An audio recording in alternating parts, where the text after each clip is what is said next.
The story of Little Boy Blue.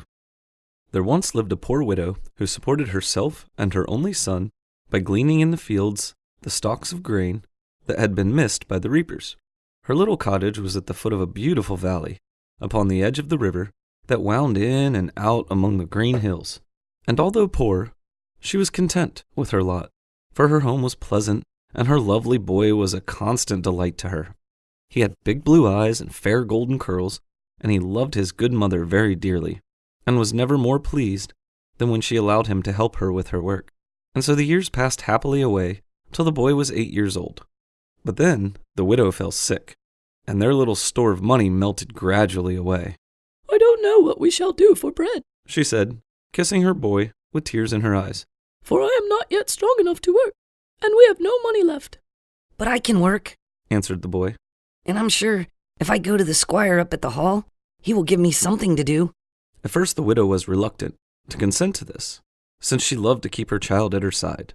But finally, as nothing else could be done, she decided to let him go to see the squire. Being too proud to allow her son to go to the great house in his ragged clothes, she made him a new suit out of a pretty blue dress she had herself worn in happier times.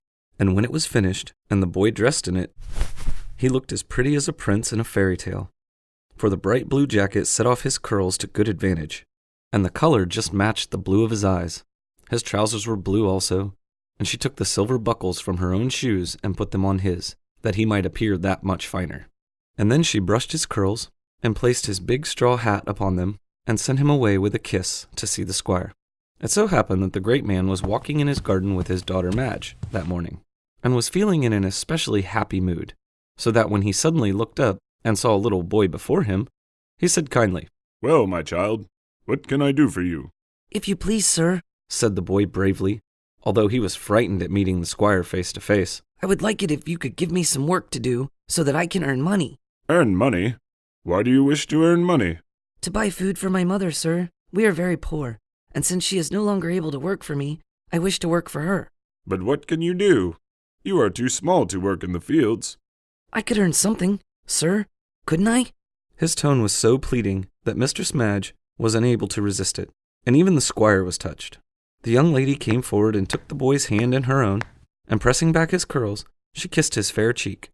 "You shall be our shepherd, and keep the sheep out of the meadows, and the cows from getting into the corn. You know, father, it was only yesterday you said you must get a boy to tend the sheep, and this little boy can do it nicely." Very well. It shall be as you say. And if he is attentive and watchful, he will be able to save me a good bit of trouble, and so really earn his money. Then he turned to the child and said, Come to me in the morning, my little man, and I will give you a silver horn to blow, that you may call the sheep and the cows whenever they go astray. What is your name? "Oh, never mind his name, Papa. I shall call him Little Boy Blue, since he is dressed in blue from head to foot, and his dress but matches his eyes. And you must give him a good wage, for surely no squire before ever had a prettier shepherd boy than this." Very good, said the squire cheerfully, as he pinched his daughter's rosy cheek. Be watchful, Little Boy Blue, and you shall be well paid. Then Little Boy Blue thanked him both very sweetly and ran back over the hill and into the valley, where his home lay nestled by the riverside, to tell the good news to his mother. The poor widow wept tears of joy when she heard his story, and smiled when he told her that his name was to be Little Boy Blue. She knew the squire was a kind master, and would be good to her darling son. Early the next morning, Little Boy Blue was at the hall, and the squire's steward gave him a new silver horn that glistened brightly in the sunshine, and a golden cord to fasten it around his neck. And then he was given charge of the sheep and the cows, and told to keep them from straying into the meadowlands and the fields of grain. It was not hard work, but just suited to Little Boy Blue's age, and he was watchful and vigilant, and made a very good shepherd boy indeed. His mother needed food no longer, for the squire paid her son very well, and the squire's daughter made a favorite of the small shepherd, and loved to hear the call of his silver horn echoing amongst the hills. Even the sheep and the cows were fond of him, and always obeyed the sound of his horn. Therefore the squire's corn thrived finely, and was never trampled. Little Boy Blue was now very happy, and his mother was proud and content and began to improve in health. After a few weeks, she became strong enough to leave the cottage and walk a little in the fields each day, but she could not go far, because her limbs were too feeble to support her long. So the most she could attempt was to walk as far as the stile to meet Little Boy Blue as he came home from work in the evening. Then she would lean on his shoulder and return to the cottage with him, and the boy was very glad he could thus support his darling mother and assist her faltering steps. But one day, a great misfortune came upon them, since it is true that no life can be so happy but that sorrow will creep in to temper it. Little Boy Blue came homeward one evening, very light of heart, and whistled merrily as he walked. For he thought he should find his mother awaiting at the stile, and a good supper spread upon the table in the little cottage. But when he came to the stile, his mother was not in sight, and in answer to his call, a low moan of pain reached his ears.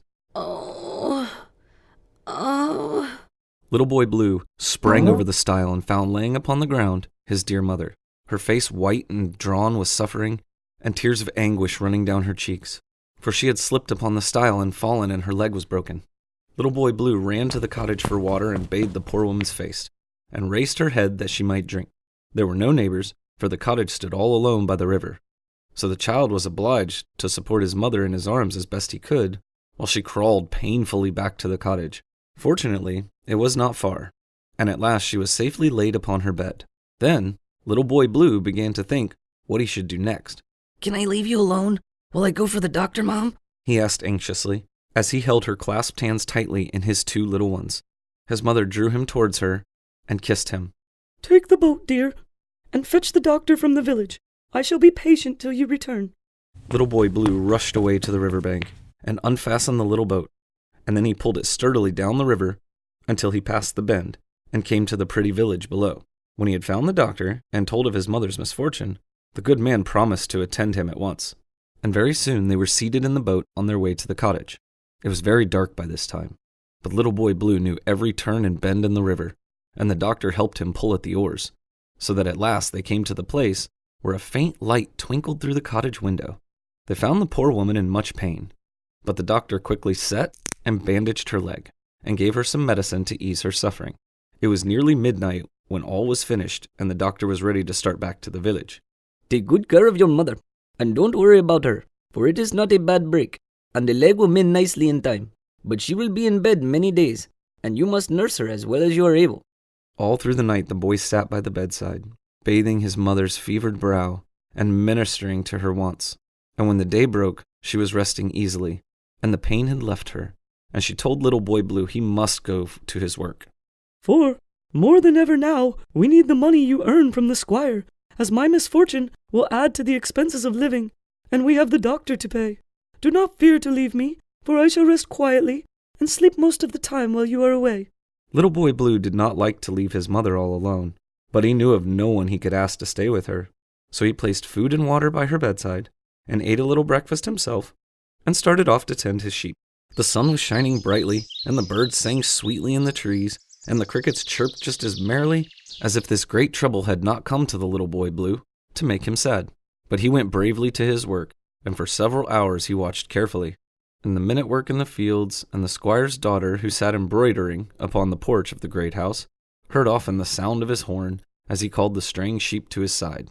But he had not slept the whole night, and he was tired with his long watch at his mother's bedside, and so in spite of himself, the lashes would droop occasionally over his blue eyes, for he was only a child, and children feel the loss of sleep more than older people. Still, Little Boy Blue had no intention of sleeping while he was on duty, and bravely fought against the drowsiness that was creeping over him.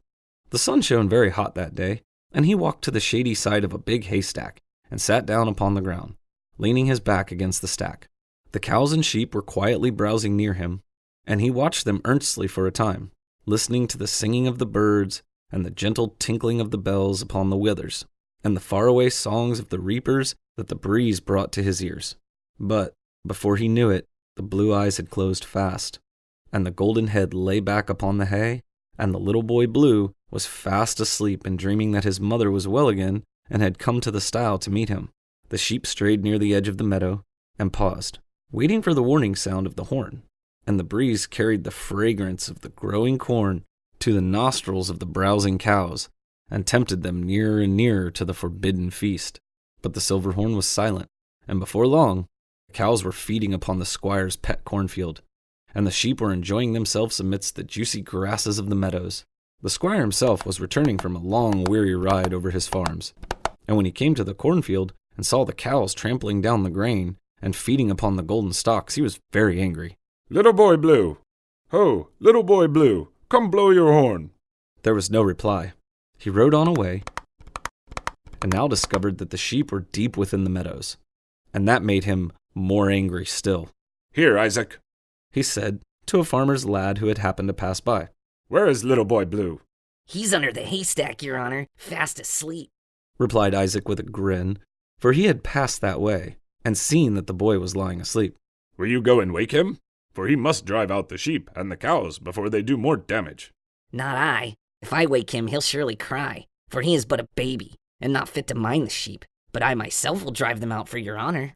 And away he ran to do so, thinking that now the squire would give him Little Boy Blue's place and make him the shepherd boy, for Isaac had long wanted the position. The squire's daughter, hearing the angry tones of her father's voice, now came out to see what was amiss. And when she heard that Little Boy Blue had failed in his trust, she was deeply grieved, for she had loved the child for his pretty ways. The squire dismounted from his horse and came to where the boy was lying, Awake, shaking him by the shoulder. and depart from my lands, for you have betrayed my trust, and let the sheep and the cows stray into the fields and the meadows.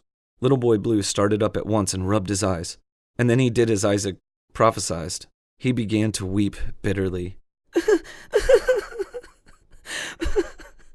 I'm so sorry, Squire. For his heart was sore that he had failed in his duty to the good squire, and so forfeited his confidence. But the squire's daughter was moved by the child's tears, so she took him upon her lap and comforted him, asking, Why did you sleep, Little Boy Blue, when you should have watched the cows and the sheep? My mother has broken her leg, and I did not sleep all last night. But I sat by her bedside nursing her, and I tried hard not to fall asleep, but could not help myself. And oh, Squire, I hope you will forgive me this once, for my poor mother's sake. Where does your mother live? asked the squire in a kindly tone, for he had already forgiven Little Boy Blue. In the cottage down by the river, and she is all alone, for there is no one near to help us in our trouble. Come, Said the Mistress Madge, rising to her feet and taking his hand. lead us to your home, and we will see if we cannot assist your poor mother. So the squire and his daughter and Little Boy Blue all walked down to the little cottage, and the squire had a long talk with the poor widow. And that same day, a big basket of dainties was sent to the cottage, and Mistress Madge made her own maid go to the widow and nurse her carefully until she recovered. So Little Boy Blue did more for his dear mother by falling asleep than he could had he kept wide awake. For after his mother was well again, the squire gave them a pretty cottage to live in, very near to the great house itself. And the squire's daughter was ever afterward their good friend, and saw that they wanted for no comforts of life. Little Boy Blue never fell asleep again at his post, but watched the cows and the sheep faithfully for many years, until he grew up to manhood and had a farm of his own. He always said his mother's accident had brought him good luck, but I think it was rather his own loving heart and his devotion to his mother that made him friends. For no one is afraid to trust a boy who loves to serve and care for his mother. Thanks for listening, everyone. If you like the stories, hit the subscribe button and you'll get a notification next Friday when the next story comes out.